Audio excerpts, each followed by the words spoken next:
Hi everyone, welcome back to another video. This video will form part one of a number of videos covering these new servos from PowerBox.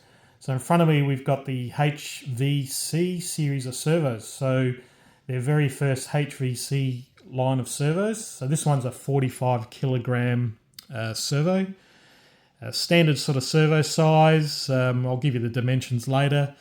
0.1 second transit time, pretty standard for these sort of servos. And let's take a closer look at this new servo. It looks pretty cool, nice looking case.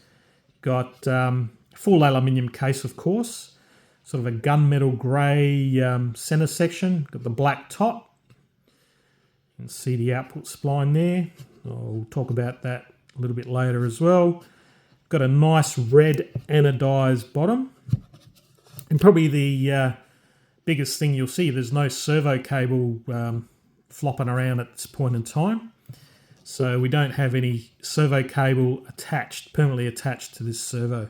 So that's one of the unique features in that it uses a socket at the bottom of the servo. So you can see there you've got the signal connection, positive and negative. And there's also a little warning, talks about maximum 2 millimeter depth.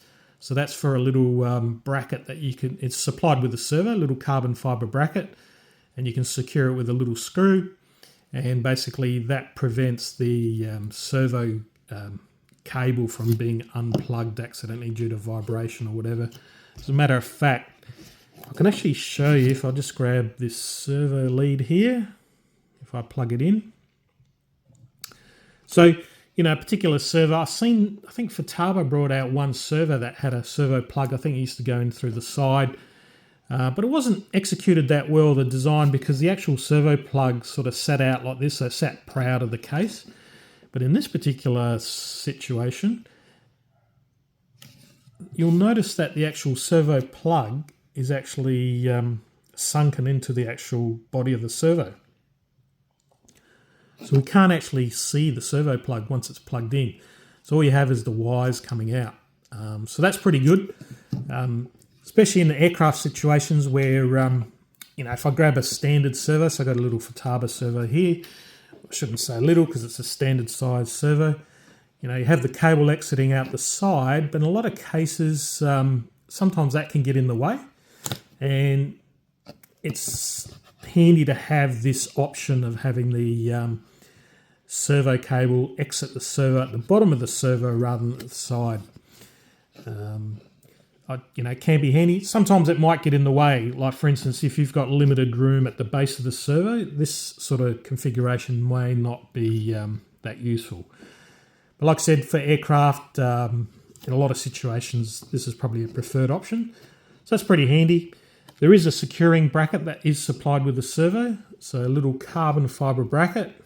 I think it's carbon fiber. It looks like carbon fiber. Or it could be black sort of fiberglass.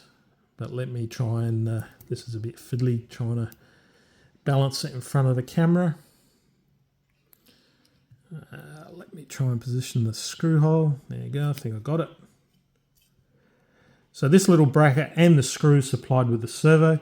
So you can see the little the bracket there just basically secures the cable in, or the connector I should say, so you can't, there's no way of unplugging that now.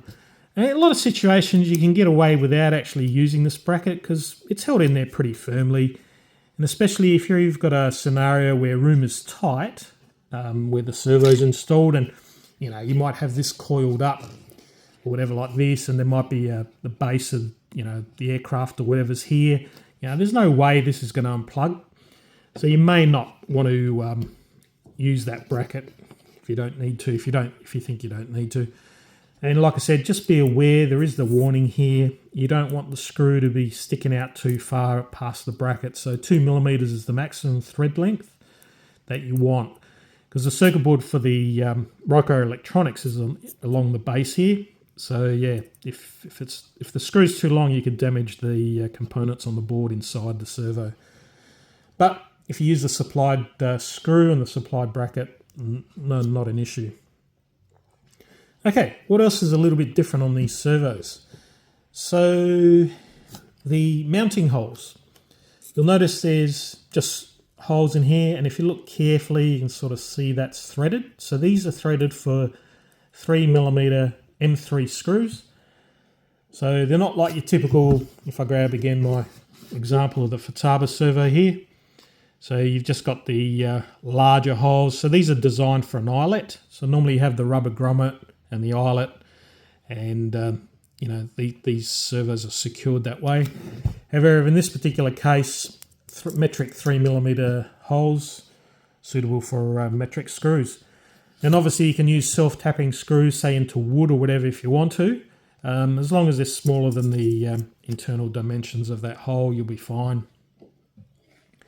A lot of cases, because these are very high torque servos, you don't really want to be using rubber grommets, and you know, bigger aircraft and that vibration's not normally really an issue, especially for turbines. You know, there's just no vibration, so we tend not to fit rubber grommets for those sort of aircraft. What else we got here? We've got the motor. So nice blue anodized case, sort of contrasts nicely with the rest of the body. And you'll see, like a lot of wing servos, the smaller wing servos, we see this design technique where the body of the motor is not covered by the case. So the case is actually sort of sits flush. You know, if we look at the side here, it's sort of the body of the motor actually is pretty much the same dimension as the outside of this case. And in this particular servo, they've gone one step further. They've done the rear in the same sort of design philosophy, where the body of the motor just sort of meets this outer dimension, if you like. So again, you know, typical wing servos, which are pretty thin, you'll see this sort of design technique, but you tend not to see it at the back all that often. Now this servo is a lot bigger than your wing servos, so yeah, the motor's a lot bigger as well. It's a coreless motor, not brushless, so they went for coreless basically for slightly better performance when you're starting from the zero rest position. So one advantage of coreless motors is if the servos say stopped, it's not moving, and it goes to accelerate, it can accelerate a lot quicker than a typical brushless motor type servo. Whether that's a lot noticeable or not to the pilot, I don't know, but yeah, that's one advantage. Now another big one is the output shaft. So you can see here, output shaft sort of looks like a standard output shaft. 25 tooth spline, so 25 teeth on the spline. If I grab my Futaba servo that I've got here, so this servo here is a sort of similar. It's a 70 kilogram servo, this particular Futaba servo, 25 tooth spline, but this is a 6mm diameter output gear, or shaft I should say, whereas the PowerBox is 8mm, so a lot larger, a lot beefier. And there's a big advantage, not so much for the servo horn that you attach to it, but more so for the insides of the servo, because we can use a bigger bearing, and basically you can distribute the loads a lot better because of the larger bearing sizes that can be used on the larger output shaft. So, you know, if you've got your standard servo arm, like the Futaba one here, so this is a 6mm diameter capable servo horn, it's not going to fit on your PowerBox servo. But never mind, because PowerBox have thrown in this servo arm. So nicely machined servo arm, looks quite nice. It's got a nice finish on it. This has got the this is what comes with the servo, of course. So there you go, you can sort of see the teeth on there on the spline. Again, 25 tooth, 8mm. And the center thread for the servo, so if we look at this hole here, it's a 3mm hole, so any 3mm cap head bolt or something similar, one is supplied with the servo, but if you lose it, yeah, it's a standard metric 3mm threaded hole. Going back to the servo arm, we've got 3 holes here. You can fit your balls or whatever links to it. These are threaded as well for M3 thread, so standard metric M3 thread. The spacing between the center of the servo to the first hole is 34 millimeters, which equates to about 1¼ inches for our US folk. Then the second hole, so the middle hole if you like, that's 36 millimeters from the center of that hole to the center of the servo. And the last one's 40 millimeters. So 34, 36 and 40. Currently this is the only servo horn that comes with a servo. Maybe later they'll be introducing some other servo horn sizes as well, but at this point in time we've got the one servo horn that's supplied with the servo. And the other good thing is it uses 2 securing screws for the clamp, so it's handy that it's using 2. So I've used some horns with 1 screw, and I prefer a 2 screw option like this because it really clamps on both sides. So it just provides a better clamping action. So you've got the 3 points, you got these 2 screws here, that one, and then you've got the center screw as well. So it's not going to go anywhere once you tighten down on the screws. And again, if you're a bit worried, you can use just a little bit of Loctite on these screws. Same with the center servo horn screw. I always use just a smidgen of like low strength Loctite just to hold them in place. Okay, what else we got here? I mentioned the spline, mentioned the mounting screws, the motor. Haven't really talked about the specs yet. So again, this is like an intro video. So you can look at the specs on the website. One of the specs that's a little bit incorrect, I noticed, is the dimensions. So I just might zoom out a little bit. I'll just get my calipers. So the specs, according to the website, they say this servo is 40 millimeters by 20 by 38.8. But let's see what we measure. So if I look at the width, so we've got about 20 millimeters for the width. So that's fine, that's correct as per the dimensions in the spec sheet or the website. If I look at, say, the length, it's about 41.5 millimeters, so 41.5 roughly. And I think the specs, I've got it on my tablet, just looking at it, it says 40, so a little bit longer. It's 1.5 millimeters longer as compared to what the spec sheet says. And also I found the height was the biggest difference as far as the specs are concerned. So the height here, 41.9 millimeters. And I think they say it's around about 40 in the specs as well. So again, about 2 millimeter difference. Or not quite, but almost. So yeah, just be aware of that. All right, what else? 2-ball bearing servo. So inside, we're going to have a look at a cutaway view in a minute of the actual servo. So on the website, on the PowerBox website, if you go to the servo and have a look, there's a couple of pictures in there. So we're just going to take a look. They do provide a cross-sectional picture of the servo, which is really handy because I'll use that in my video.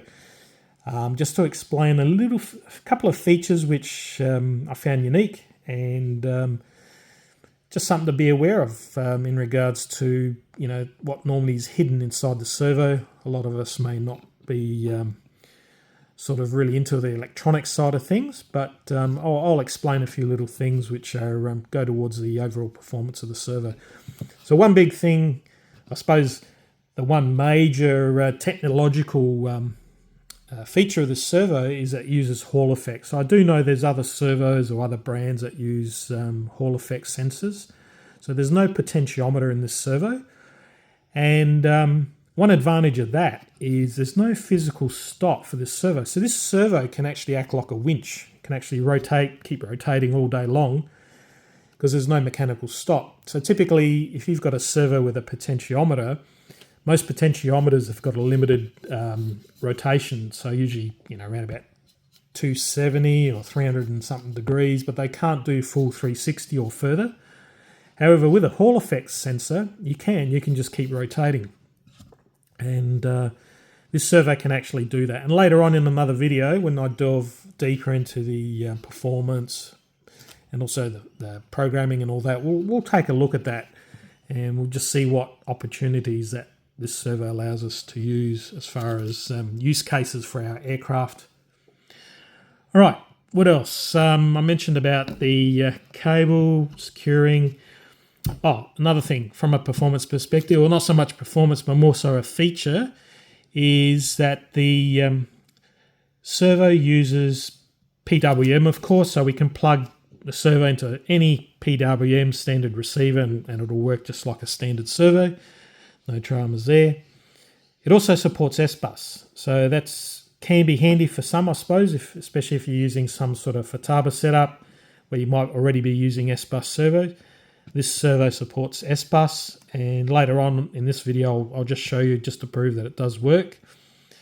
And of course, if you're using PowerBox, you want to use P2 bus, because once you use P2 bus on this servo, it unlocks the full telemetry capability. So this is a telemetry capable servo if you're using it with a P2 bus connection. So for all those people using Atom and Core transmitters, P2 bus on this servo will allow you to get all the telemetry and also allow you to program the servo. Speaking of programming, there's a number of parameters we can set up on this servo, and you can do that through your Core or Atom transmitter, providing it's connected as a P2 bus connection. If not, you can program it with the mobile terminal. So you got the little mobile terminal, so you can program the servo. You can just plug it in and program the same parameters. And there's also a third option. There is a software program that can be run from your PC. It's a little iServo terminal program. So I'll do a video on programming on the servo, and I'll do a separate one just for that particular terminal program at a later date, so we can get sort of comfortable with all the features, with all the different types of programming. Okay, what else from a technical perspective? There's a couple of other things I'll mention, but I'll do that in a second when we're having a look at the cross-sectional internals of the servo. Yeah, like I said, pretty cool looking servo. Did I mention it weighs about 85 grams? So it's not, it's not a light servo. It's, on par with my Futaba 8700 servo. So these are like high output servos as well. Sort of similar price range and features. Well, maybe not all the features because these still use potentiometers, and so there's no Hall effect sensor in these. So a bit old school in that respect, but these are pretty good servo as well. But I do like some of the new design features that are implemented in the new PowerBox series of servos. Okay, let's have a look at some of the internals. So I'm not going to cut this servo in half, but yeah, there is a little diagram that PowerBox have provided on their website. So I'm just going to zoom into that, and we'll have a look at some of the internal design features. So let's take a look at those. Okay, let's look at the internals of the PowerBox HVC Servo 45. So when I first saw this picture, the thing that really impressed me the most was this final output gear, and also the pinion to that final output gear. So this gear here as well as the output gear. So this output gear is actually quite tall. It's quite big. It's relatively huge compared to some other servos or most other servos that I've seen in this standard servo size.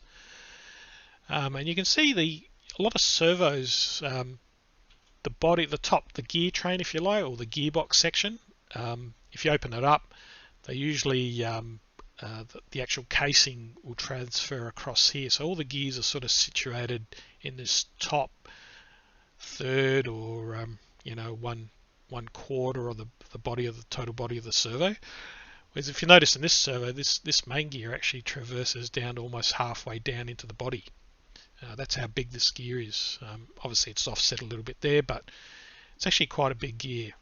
And I like how they've this smaller gear, the pinion to this main gear, covers the full length of the main gear. So that allows you, maximum torque transfer. It also goes a long way to help minimize play as well over the life of the gear train.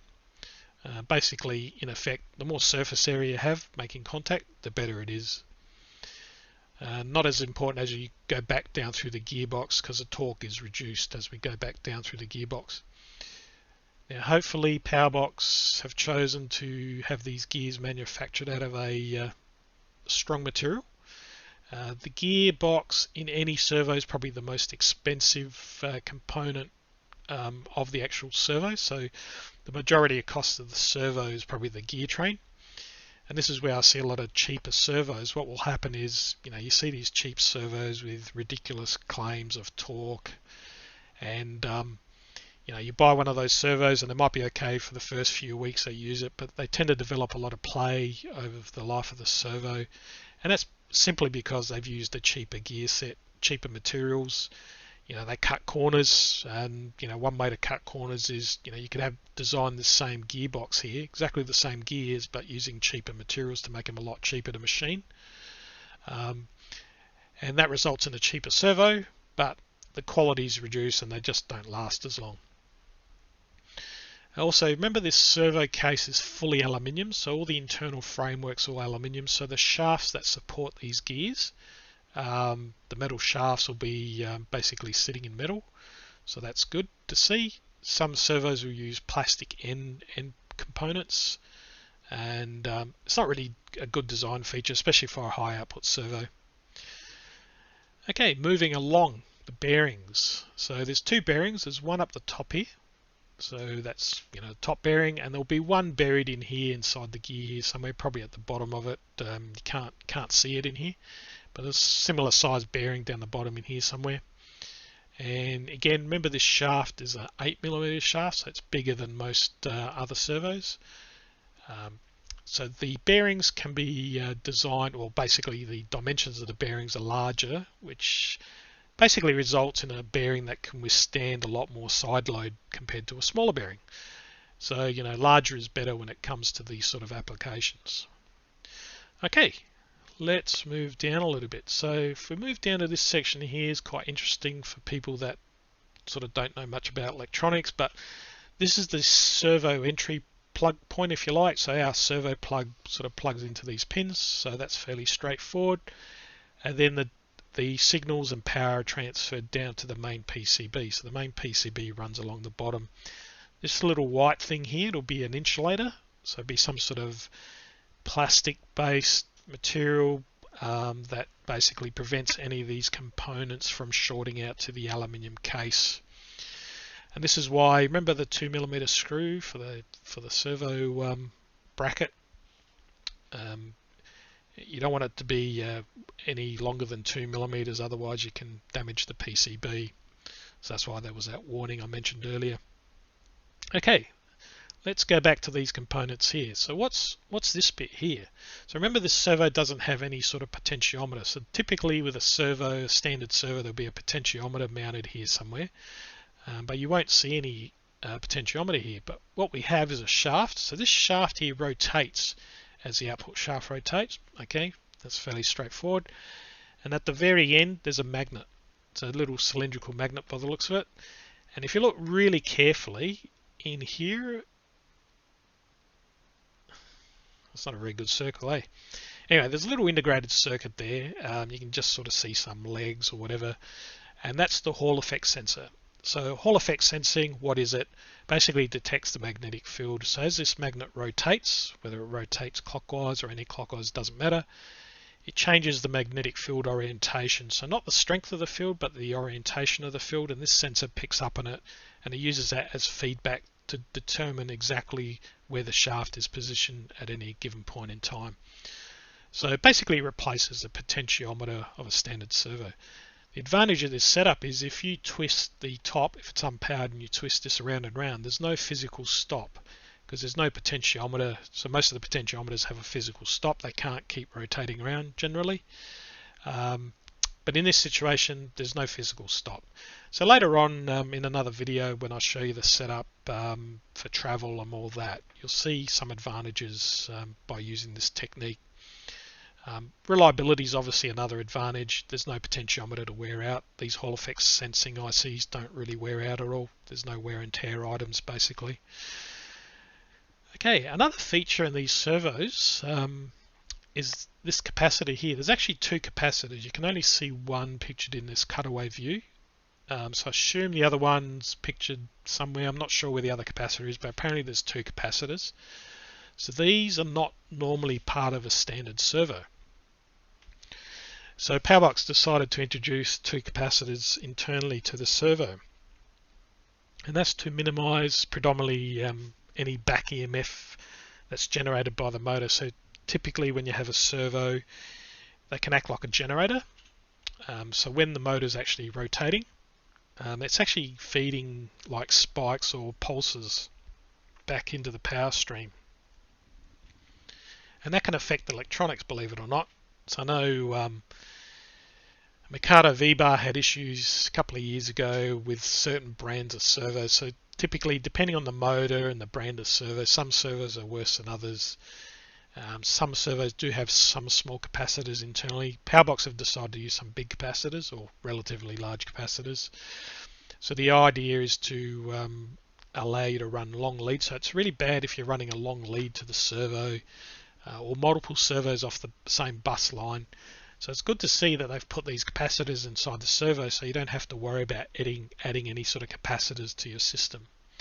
As a matter of fact, with Futaba, for instance, if you run their servos, multiple servos on the bus, they recommend you add external capacitors to the bus to minimize this problem. And most people are unaware of it, so a lot of manufacturers sort of don't say anything about it, and you can strike trouble when you're using servos, especially when they're ganged together on the same bus, because it's sort of the problem gets worse with more servos on the same wire, basically. And yeah, so that's actually a really nice feature that they've included the capacitors inside the servos. They managed to squeeze it all in. It's actually quite a tight little design. The main board's obviously quite small. You can see the components here pretty thin. There's not too many big components. Can't quite make out this black component here, so I'm not sure what that is. That's a relatively large component, so I'm not sure if that's... Yeah, no, I can't tell you what that component is. So definitely that one there's a Hall effect sensor, capacitor there, and this black one, yeah, I'm not sure what that is. Anyway, so that's the internals. Just a quick cutaway view. Like I said, Hall effect sensing IC, as well as the rotating magnet. That'll open up some advantages, and I'll cover those off later when we get into the programming side of things. Okay, let's have one quick look at the servos, and I'll hook them up as an S-Bus configuration just to confirm that the S-Bus feature of these servos works as it's intended to.